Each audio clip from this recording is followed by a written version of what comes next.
کرام کی مزاروں پہ جا کے پڑھتے ہیں وہ منع ہے۔ اچھا جی، آپ سمجھتا ہے میری بات کو نہیں؟ جی جی جی جی۔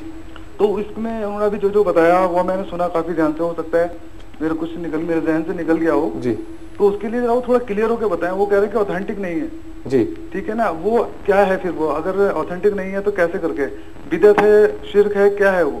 اچھا جی، ٹھیک ہے نا؟ کیونکہ جو ہم لوگ یہاں پہ اپنے علماء سے پوچھتے ہیں، انہوں نے بتایا کہ آپ وہاں جا کے پڑھ سکتے ہیں سب کچھ، جی اور میں ہر جمعرات کو جاتا ہوں وہاں پہ پڑھنے کے لیے۔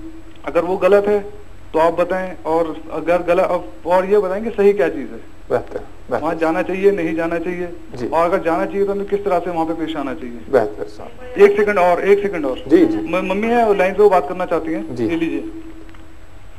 ہلو، السلام علیکم، کیسے ہیں والدہ محترمہ؟ جی بہت اچھی ہوں، آپ کا پروگرام بہت اچھا لگ رہا ہے، بہت جانکاری ہو رہی ہے۔ جی جی جی، اللہ کا احسان ہے آپ لوگوں کی دعاؤں سے۔ میں نے تو ایسا پڑھا ہے کہ ایک بار یاسین شریف پڑھنے سے جی قبرستان میں جا کے 10 قرآن شریف کا ثواب مردوں کو ملتا ہے، جی جی جی، اور جتنے تعداد میں مردے وہاں ہوتے ہیں قبرستان میں، اس کے برابر پڑھنے والے کو ثواب ملتا ہے۔ جی جی، آپ کہہ رہے ہیں کہ وہاں پڑھنا نہیں چاہیے، جی جی، تو اس لیے میں کنفیوز ہو رہی ہوں، لڑکے سے بات کریے۔ بہتر صاحب۔ جی حسین بھائی، بہت شکریہ، آپ نے والدہ محترمہ سے بھی بات کروائی ہماری۔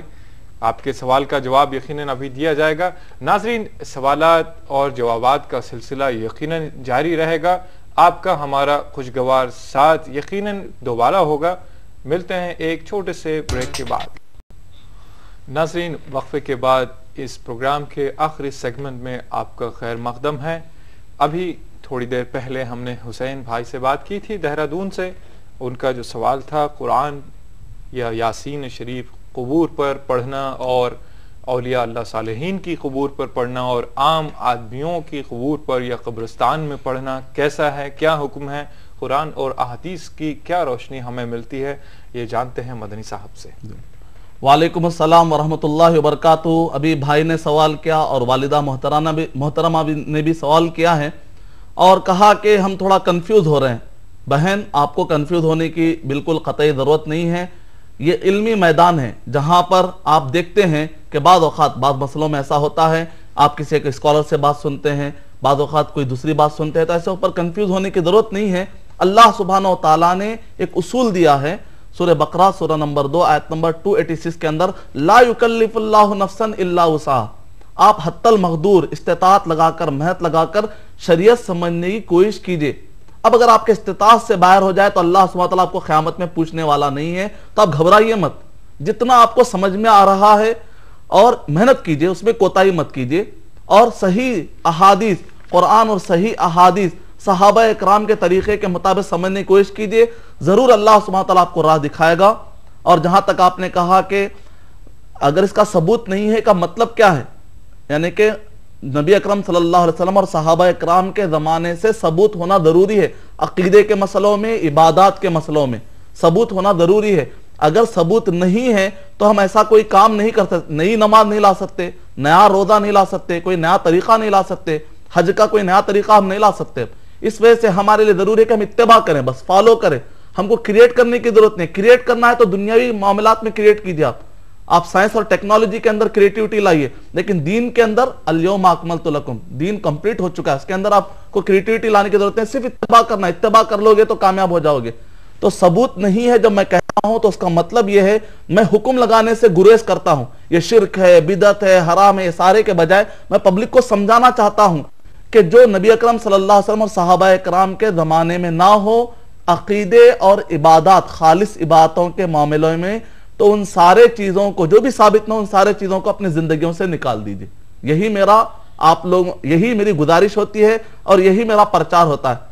باقی کا یہ کہ کوئی بھٹکا ہوا ہے، فلاں بدعت، کافر، ہم اتنے اسٹیج سے ایسے سارے چیزوں کو اوائڈ کرتے ہیں۔ مختصر یہ ہے کہ آپ سے یہ میں نے کہا، آتھینٹک ثبوت لا لیجئے، عمل کیجئے، مجھے بھی بتائیے، میں یہاں سے اعلان کروں گا۔ قرآن مجید پڑھنے کے بارے میں یا ایصال ثواب کے لیے قرآن مجید پڑھ کر بخشوانے کے لیے آتھینٹک ثبوت فراہم کیجئے، میں یہاں سے اعلان کروں گا۔ لیکن چونکہ اس کا ثبوت نہیں ملتا، لہذا میں آپ سے کہہ رہا ہوں کہ ثبوت نہیں ملتا، ہم کو یہ کام نہیں کرنا چاہیے، اسی میں ہمارے لیے بہتری ہے۔ اور جہاں تک کہا کہ اولیاء کرام کے خبروں پر جب ہم جاتے ہیں، وہ تو اتنے اونچے لوگ ہیں، اولیاء کرام یہ اتنی بزرگ شخصیتیں ہیں کہ آپ جا کر ان کو بخشوائیں گے تو ان کے لیے آپ گستاخی کر رہے ہیں، ان کو کیوں بخشوائیں گے؟ یہ اولیاء کرام ہیں اگر, اور اللہ سبحانہ و تعالیٰ نے ان کو بخش دیا ہے. اللہ تعالیٰ نے خود قرآن مجید میں اعلان کیا ہے سورہ یونس نمبر 10 آیت نمبر 60 میں کہ اللہ سبحانہ و تعالیٰ نے کہا ان کے اوپر نہ خوف ہے, کچھ نہیں ہے, ہم جا کر کیوں بخشوائیں گے؟ بعض لوگ کہتے ہیں ہم نبی کو بخشواتے ہیں, قرآن مجید ہم قربانی بخشواتے ہیں. مجھے تعجب ہوتا ہے کہ ہم نبی اکرم صلی اللہ علیہ وسلم اور اولیاء کرام جو اتنی اونچی شخصیتیں ہیں ان کی شان میں ہم گستاخی کر رہے ہیں. ہم کون ہوتے ہیں بخشانے والے؟ اگر ہم اپنے عمل سے خود اپنے آپ کو ہی بخشوا لیں تو بہت بڑی بات ہے. تو البتہ درود شریف ہم پڑھتے ہیں, دعائیں کرتے ہیں, ان کے درجات بلند ہوتے ہیں, بخشوانے کا مسئلہ نہیں ہے. امید کہ یہ ذہن میں کلیئر رہے گا مسئلہ. شکریہ مدنی صاحب. ناظرین اور ایک کالر لائن پر موجود ہیں, جانتے ہیں ان کا سوال کیا ہے. ہیلو. السلام علیکم. جی وعلیکم السلام. میرا نام خورشید جہاں عادل آباد سے بات کر رہی ہوں. جی خورشید جہاں صاحبہ بتائیے کیا سوال. مدر بھائی جی اللہ کا احسان ہے بہن, آپ کی دعاؤں سے ہیں اچھے. مدنی صاحب کو سلام فرمائیے گا. وعلیکم السلام. میں اکثر وقت آپ کی محفل میں شامل ہوتے رہتی ہوں. جی جی اللہ کا احسان ہے. آپ بہت اچھا پروگرام ہے, بہت کافی لوگ مستفید ہو رہے ہیں آپ کے پروگرام سے. جی جی اور مدر صاحب ذرا غور دھیان سے سنیے گا, میرے 2 سوال ہیں. جی. پہلا سوال تو یہ ہے کہ میں نے حدیث شریف سے سنا ہے کہ موت کو کثرت سے یاد کیا کریں. جی. تو اس کا طریقہ بتائیے مجھے کہ موت کو کثرت سے کس طرح یاد کیا جائے. بہتر ہے. اور دوسرا سوال میرا یہ ہے کہ مدر صاحب جب کوئی بندہ خودکشی کی کوشش کرتا ہے جی اور اس سے عموماً بچا لیا جاتا ہے یا خود وہ بچ جاتا ہے, جی دونوں صورتوں میں وہ موت کے منہ سے نکل آتا ہے, یقیناً مجموعی طور پر ہم یہ کہیں گے کہ بغیر اللہ کے حکم سے کسی کو موت آنے کا سوال ہی پیدا نہیں ہوتا. سچ بات. لیکن یہ بھی کہا جاتا ہے کہ یہ ایک عام بات میں نے سن رکھی ہے کہ اس اقدام خودکشی پر اللہ تعالیٰ اس بندے کو ویسی ہی موت ادا کرتا ہے. لوگوں سے سنا ہے میں. جی. اگر ایک بار کوئی بندہ اقدام خودکشی کرتا ہے, خودکشی کرنے کے جو قدم اٹھاتا ہے, اللہ تعالیٰ بدلے میں اس کو ویسی موت دیتا ہے. نعوذ باللہ من ذالک, میں یقین نہیں کرتی ایسی بات کو, لیکن پھر بھی آپ سے مدنی صاحب سے اس کی وضاحت کرنا چاہوں گی میں. بہتر بہن, بہت شکریہ. جی آپ کی بھی دعاؤں کے ہم محتاج ہیں بہن. بہت شکریہ آپ نے ہمیں کال کیا, بہت ساری باتوں کا ازالہ ہو جائے گا. موت کو کثرت سے کس طرح سے یاد کیا جا سکتا ہے صاحب تاکہ ہمارے دلوں کا زنگ دور ہو, اور خودکشی سے متعلق اگر موت اگر خودکشی پر آتی ہے تو واقعتاً جو حقیقی موت ہے وہ کیسے آتی ہے. وعلیکم السلام ورحمۃ اللہ وبرکاتہ. بہن نے بنیادی طور پر 2 سوالات کیے ہیں. ایک تو ہے کہ موت کو یاد کرنے کا مطلب کیا ہے. موت کو یاد کرنے کا مطلب یہ نہیں ہے کہ موت آنے والی ہے, موت آنے والی ہے, ایسا اس کا طریقہ نہیں ہے. یعنی مطلب یہ ہے کہ ہم مرنے والے ہیں تو ہم نے اپنی فیوچر پلاننگ کیا کی ہے. ہم نے جو فیوچر پلاننگ کا مطلب رکھا ہے یہ ہے کہ ایک بنگلہ بنا لیں, ایک کار رہے, جس ایریا میں میں رہتا ہوں سب سے زیادہ بہترین میں آگے رہوں اور ایک دن مر جاؤں. یہ کوئی فیوچر پلان, یہ تو انکمپلیٹ مین ہے. ریمنڈ کا کپڑا پہننے یا عام کوئی بھی کپڑا یا کوئی قیمتی کپڑا پہننے سے, اور ایک آدمی اگر مکمل کامیاب دنیا میں ہو جانے سے کمپلیٹ نہیں ہوتا جب تک کہ وہ قبر کے بارے میں سوچے. تو موت کو یاد کرنے کا مطلب یہ ہے کہ موت کے بعد میری جو زندگی آنے والی اس کے لیے میں کیا تیاری کر رہا ہوں, یہ مطلب ہے تیاری. صحیح اعمال, نیک اعمال, قرآن اور صحیح احادیث صحابہ اکرام کے طریقے کے مطابق اعمال اپنے پاس بٹوریے.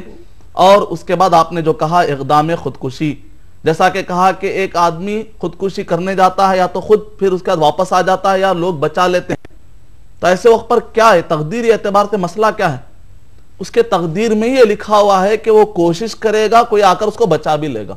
تقدیر کا مطلب یہ نہیں کہ اللہ سبحانہ, ہمارے پاس غلط فہمی ہے تقدیر کے بارے میں, وہ یہ ہے چونکہ اللہ تعالیٰ نے لکھ دیا ہے لہذا ہم ایسا کر رہے ہیں. جملہ یہ صحیح نہیں. اصل جملہ ایسا ہے چونکہ اللہ کو معلوم ہے کہ بندہ کیا کرے گا, کیونکہ اللہ علیم ہے, اللہ خبیر ہے, اللہ سبحانہ تعالیٰ قیامت تک سارے چیزیں جاننے والے. اللہ کو معلوم ہے کہ بندے کیا کریں گے, اللہ نے اس کو لکھ رکھا ہے. تو اس کا مطلب بندہ کیا کرے گا, خودکشی کرے گا, کوئی اس کو آ کر بچائے گا, چونکہ اللہ کو یہ ساری چیزیں معلوم ہے, اللہ نے تقدیر میں اس کو لکھ دیا. بہت آسان مسئلہ ہے.